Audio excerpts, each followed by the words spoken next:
Let's talk about the contraindications of an Impella. The contraindications of the Impella are either related to the aortic valve. If you have a mechanical aortic valve, you should not place an Impella because it will impede mechanical valve closure.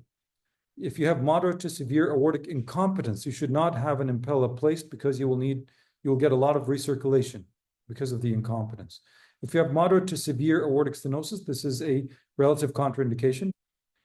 And then there are contraindications related to the left ventricle itself. If you have a left ventricular thrombus, you usually don't want to suck that thrombus out of the LV and propel it into the aorta. Patients with HOCM should not get an Impella placed. You may worsen the mitral regurgitation in cases of hypertrophic cardiomyopathy. In cases of aortic aneurysms, aortic dissection, you should not be putting in an Impella. If you have severe peripheral vascular disease, you should also not be putting in an Impella because you'll likely have access issues. If you have hematologic disorders causing RBC fragility or hemolysis, these are contraindications to putting in an Impella. And if you have a contraindication to anticoagulation, this is a relative contraindication. You can still put an Impella in this situation and run bicarb. So what about an ASD or a VSD? Now, the European guidelines still mention that ASDs and VSDs, including post-infarct VSDs, are contraindications for Impella.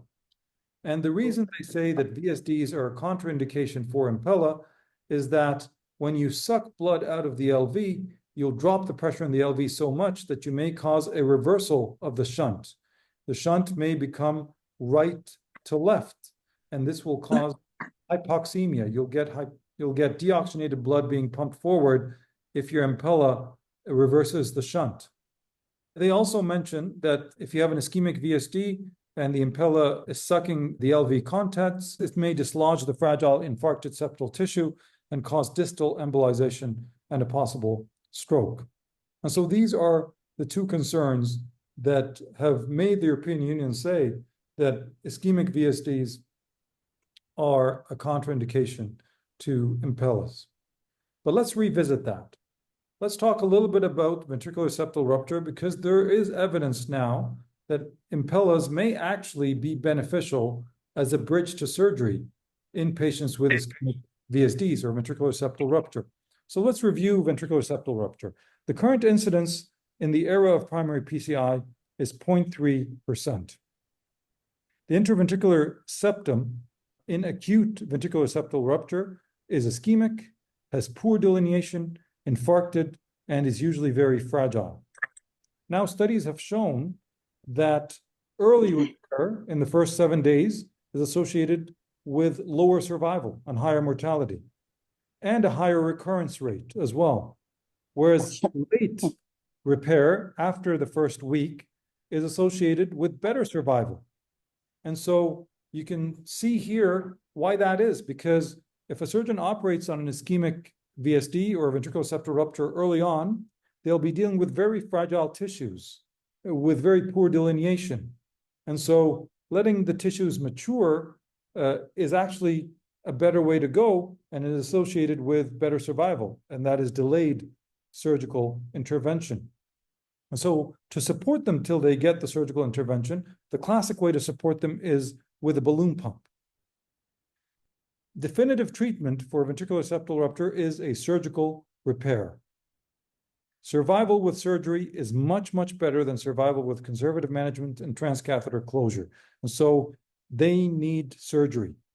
Surgery is the best definitive treatment. However, supporting them for the first week until the delineation happens and until the surgical conditions are better is usually favorable for patient outcome. And so when you put in an Impella with very high flows, P8 to P9, you can definitely reverse the shunt and make the shunt right to left and induce systemic deoxygenation. However, there has been a study that showed that if you reduce your Impella flows to P6 or less, that converts the shunt back to left to right. And that eliminates your systemic hypoxia. And so if you were to put an Impella in somebody with a ventricular septal rupture, you need to make sure that the flows are not maximum. The flows should be either P6 or less to avoid reversal of the shunt. Now, remember we said you can probably suck in infarcted tissue. This is more of a theoretical concern. If tissue fragments do enter the pump, the Impella will alarm and shut off. And so embolization through the Impella is quite unlikely. There's a couple of recent publications that have said that Impella can be used as a bridge to surgery. In fact, there's a very huge cohort study that was published that showed that Impella is actually a good bridge to surgery in cases with ventricular septal rupture, especially if they have a huge left to right shunt and their QP to QS ratio is more than 2.5. So Impellas can be used as a bridge to surgery. In fact, a lot of surgeons will now use it as a bridge to surgery. Just make sure that your performance levels are P6 or less. And so let's go back to the indications. And so the indications are cardiogenic shock, acute decompensated heart failure as a bridge to decision. Like you may put an Impella in with somebody with acute decompensated heart failure as a bridge to transplant, or as a bridge to recovery, or as a bridge to decision making. And then mechanical complications of acute MI are now considered an indication for Impella, like a ventricular septal rupture. However, you will see that some of the guidelines still mention the ventricular septal rupture as a contraindication. The more recent publications tend to be in favor of using Impellas in ventricular septal rupture as a bridge to surgery. And then high-risk PCIs, or what we call protected PCI, and that is an FDA-approved indication for Impellas.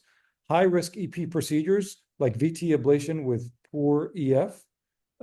If they undergo an ablation and they go into rapid VT, they may not tolerate it very well. And so you may want to do a protected EP procedure under protection of an Impella. And then we use Impellas with VA ECMO sometimes for LV venting. We use it with severe RV systolic dysfunction, post-AVI, and post-heart transplant. What are the complications of Impellas? The complications include hemolysis, and that tends to be quite common. The incidence is about 45%. And there is a suggestion to monitor daily LDH, plasma-free hemoglobin, and creatinine, because you can get pigment nephropathy with excessive hemolysis. And excessive hemolysis can be caused by poor positioning, thrombus formation in the cannula, operating at higher range of power settings, and subtherapeutic anticoagulation. So all of these may be treatable factors if you have excessive hemolysis. The other complications include device-related VT. If the Impella catheter tickles the inside of the LV too much, you can get VTs, and the incidence is about 18%. You can cause limb ischemias, and you can get bleeding in about 9% of cases. And you can get malposition requiring repositioning in about 26% of cases. And so these are all potential complications of the Impella. Let's go briefly through some troubleshooting. So the troubleshooting alarms that you need to be aware of are the incorrect position alarm, the suction alarm, and the purge alarm. So let's take them one by one. Incorrect position. The Impella may be either pulled out into the aorta or pushed into the ventricle. And how do you treat that? You reduce the Impella to P2 and then reposition the Impella under echo guidance. Why do you reduce it to P2? So that as you're repositioning, you don't cause any damage to the subvalvular apparatus, so that you're not sucking in the chorda tendineae while you are repositioning the Impella. So we need to always, before changing Impella position, to reduce the performance level to P2. And then once you're positioned in place, you can raise it up to the desired level. If the Impella is too deep in the ventricle, you'll do the same. You'll reduce to P2 and then reposition under echo guidance. The suction alarm can be caused by too high of a support. If your P level is too high for the patient, you can get a suction alarm with hypovolemia, RV failure, especially if the LV is excessively decompressed and small and the RV is failing and the septum is shifted over to the left. You can get suction alarms if there is inlet obstruction by a cardiac structure, like a valve apparatus being sucked in. You can get a suction alarm with tamponade and with pneumothorax. And the last one is the purge alarm. So you don't need to worry too much about the purge alarm. The purge alarm is usually quite simple to deal with. It'll give you instructions on what to do. It'll tell you the purge fluid is running out. It's pretty easy to deal with the purge pressure alarm. So let's talk about the signs of correct placement if you have a smart assist. The signs of correct placement for the Impella are that you get an aortic placement signal that is aortic in nature, and that is the red line. You get an LV placement signal that is ventricular, and that is an estimated value, and that is the white line. You'll only get that if you're running at P4 or more. You'll get a motor current that is pulsatile. And so you'll get fluctuations in the motor power tracing. This is normal, but this depends on native contractility. If you do not have smart assist, you will not get the estimated LV pressure. So you'll only get a red line and a green line. You will not get the white line for the LV pressure. The other two most important signs of correct placement are confirmation with echo and making sure that end organ perfusion is maintained. These are the two most important ones, actually. And so without smart assist, you need to depend on echo and end organ perfusion to make sure that your Impella is in the correct space and doing what it's supposed to. So let's look at incorrect position. Without smart assist, as I said, it will not know where the Impella is gone. It will just tell you Impella position is wrong. It will not know whether it's in the LV or whether it's in the aorta. It will just tell you the position is wrong. And you will see that once you get a loss of fluctuation in the motor tracing. So that loss of fluctuation in the motor tracing will tell the machine that the Impella is moved on one side of the aortic valve, like the two inlet and outlet orifices are now either above the aortic valve or both of them are below the aortic valve. This will give you a loss of pulsatility of the motor waveform, and it will tell you the Impella position is wrong, and then it will tell you what to do. It will tell you reduce the P level to P2 until imaging is available, reposition with imaging, with echo, and then return to the preferred P level and confirm position with imaging. If you have smart assist, however, it will tell you where the Impella position is. It will tell you that the Impella position now is in the ventricle. You'll see that the red tracing is ventricular. You get a very low diastolic, and the white tracing is also ventricular. The white tracing should be ventricular, but the red tracing should be aortic. And so when you get an equalization of the tracings, and they both look like a ventricular tracing, the Impella will tell you Impella position is in the ventricle. You need to reduce the flows to P2 and then reposition under echo guidance. If the Impella is moved up to the aorta, the tracings will both look like aortic tracing. Both the aortic will obviously look like the aortic tracing, but also the LV tracing will have a very high diastolic and it will look like an aortic tracing. So in that case, what you need to do is reduce to P2 again and then reposition under echo guidance. Notice that with both of these, you lose pulsatility. You start getting excessive recirculation when your inlet and outlet are both on the same side of the aortic valve. You lose motor pulsatility. If you have smart assist, it will tell you Impella position is unknown. It'll look at the pulsatility and will say the motor current pulsatility is lost. And so it'll tell you the Impella position is not in the right spot. Impella position unknown due to low pulsatility, assess cardiac function. What you need to do here is reduce to P2 and then reposition under echo guidance. So still you will do the same. What about suction events? The causes of suction events are that you have too high of a support, hypovolemia, RV failure, inlet obstruction by cardiac structure, tamponade, and pneumothorax. How does it tell you? Why does it tell you there's a suction event? When it looks at the estimated ventricular pressure and it finds that diastolic pressure is negative. When you have negative left ventricular diastolic pressure, like minus 46, this is called a suction event. And it will alarm and tell you that we have negative ventricular pressure. This is a suction event. And so what the first thing you should do with a suction event is reduce the P level to relieve the suction event. So if you're on P9, as we're doing right here, you should come down to P8, P7, P6, until you see that the suction event is getting better. And then you should check the volume status. Maybe the patient is hypovolemic. Maybe the RV is failing and the left ventricle is too small. Maybe there's an inlet obstruction by a cardiac structure. The valve apparatus is entangled into the inlet. Maybe there's tamponade. Maybe there's pneumothorax. So what you need to do in that situation is, number one, reduce the P level until you relieve the suction event. Check the filling status and the volume status. If they need volume, give them volume. And then do an echo to assess for the possible cause. The echo will tell you whether the patient has RV failure, whether they have tamponade, whether there's an encroachment on the subvalvular apparatus.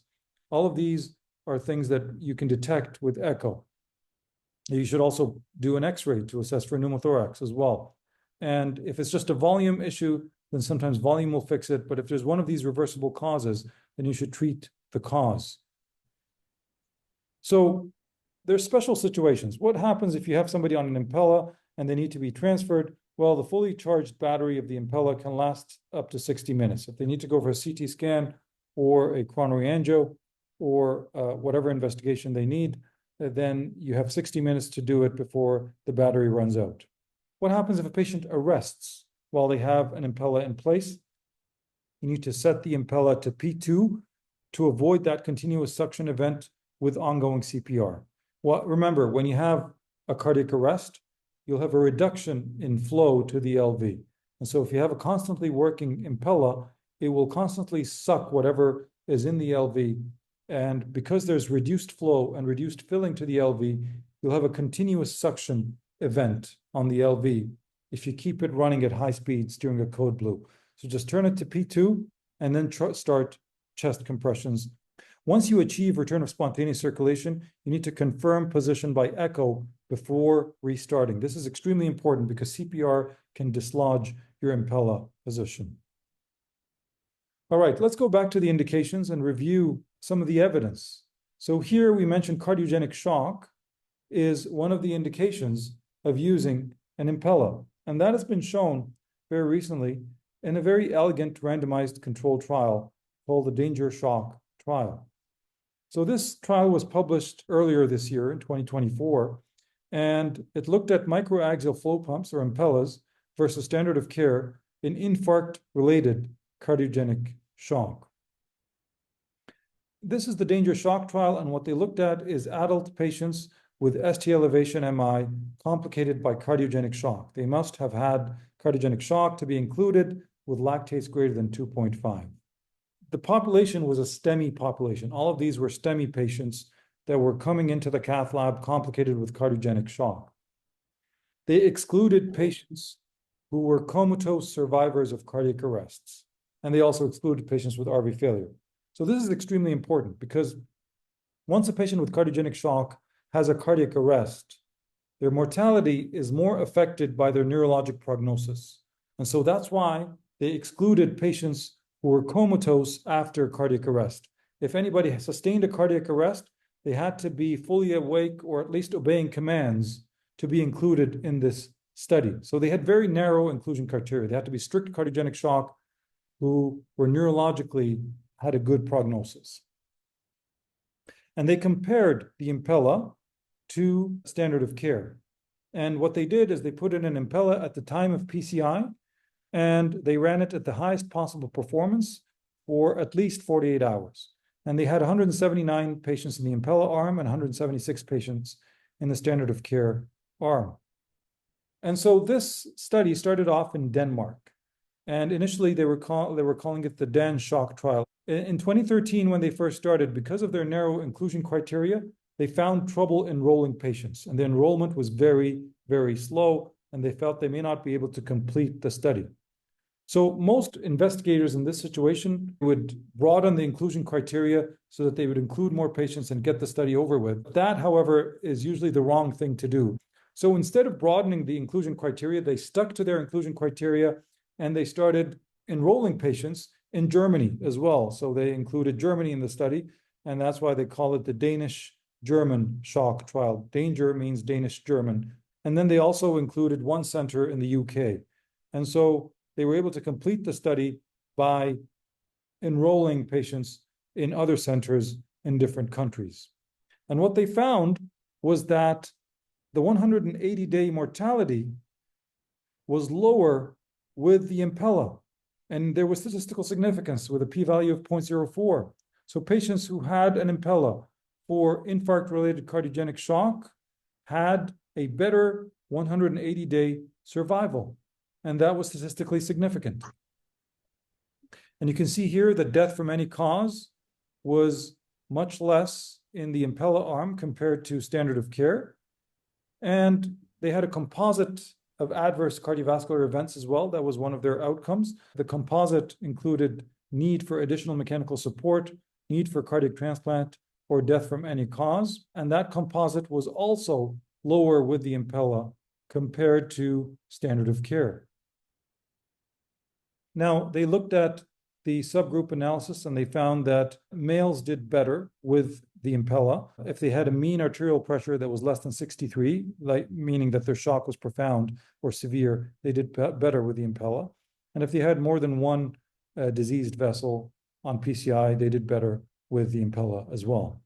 And so when they looked at the safety endpoints, there was actually more side effects, obviously, from the Impella. And you would expect that.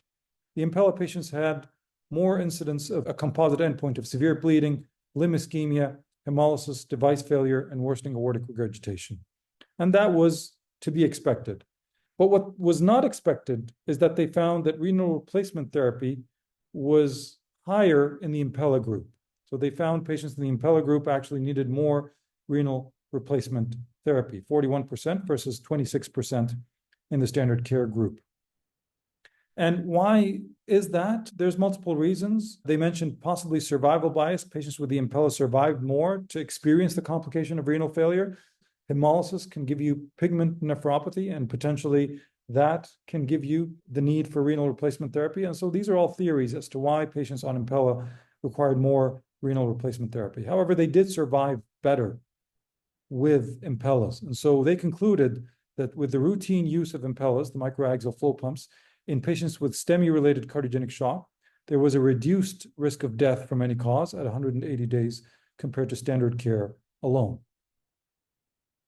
Let's talk about systemic anticoagulation. So when you put somebody on an Impella, you should anticoagulate them, and you should target an ACT of anywhere from 160 to 180, or a target PTT of 60 to 80, or a target anti-10A level of 0.3 to 0.5. So any one of these would suffice. Pick one, and if that's what your institution is monitoring, then stick to it. You don't need to monitor all three, just one of them, and try to achieve these targets. And the reason you need to anticoagulate patients on Impellas is to prevent clot formation on the motor, and that would be catastrophic. And also to prevent clot formation on the Impella catheter itself and potential embolization. However, bleeding risk must be considered. Sometimes we will delay systemic heparin, just keep the heparin on the purge until bleeding risk is controlled.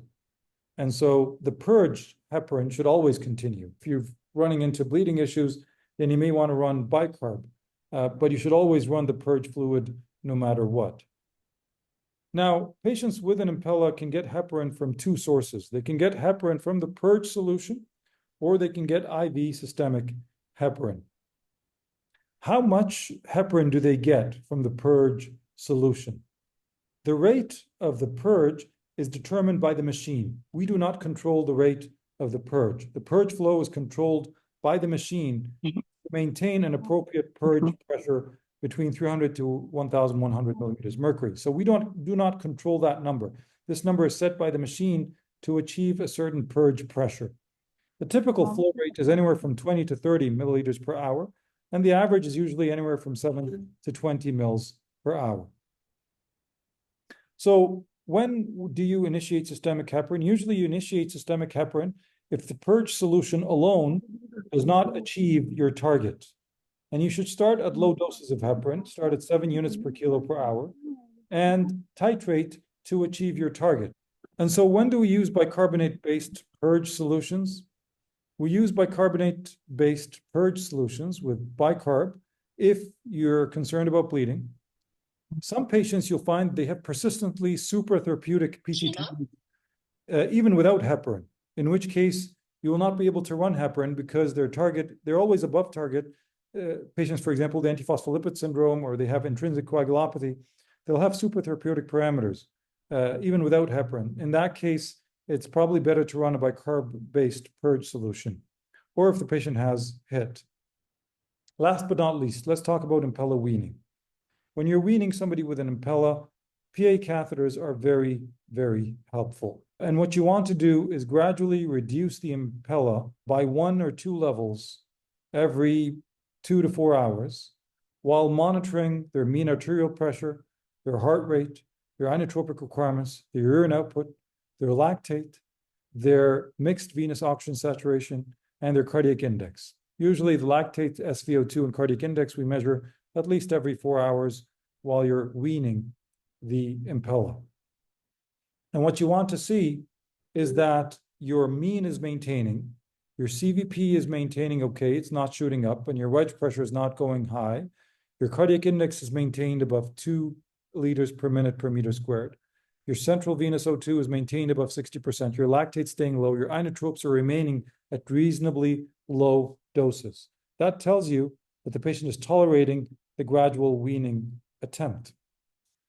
If they're not tolerating the gradual reduction, then you should abort the weaning and resume previous P levels. If the patient is stable and maintaining the target parameters at P2, the Impella can be removed. When you're weaning, you don't go below P2. The lowest you will go is P2. Don't go to P1 or P0. P2 should be the lowest you need to go when you're weaning the Impella. If they're tolerating P2, the Impella can be removed. If weaning is not successful or weaning is not possible, for example, you have somebody with end-stage heart failure on maximal medical therapy and their heart's not getting better, then you need to start exploring your exit strategy. Is this Impella a bridge to transplant? Is it a bridge to putting in an LVAD? Is it a bridge to recovery? Or is it a bridge to palliation? So an exit strategy should always be explored if weaning is not successful.